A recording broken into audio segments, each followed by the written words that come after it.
ஒரு வீரனோட கதையை கேளுங்க.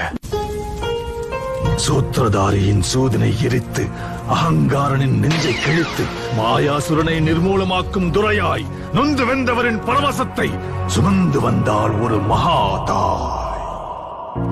எரியும் தீயினில் பொழியும் மழை போல் சாவின் வீட்டினில் காலனை வென்றவன். ஆணவத்திற்கு எதிராய் கிளர்ச்சி ரூபத்தில் லங்கேஸ்வரனுக்கு எதிராய் வெள்ளேந்தி நின்றான். சீருகிற சிங்கம் வீரன் ஒருவனின் கதை, இதீனை வென்ற வீரன் ஒருவனின் கதை.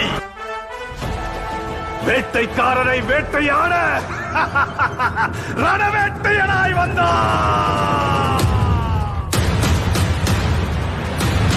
வீரனா சூரனா அசுரனா. Download ShareChat.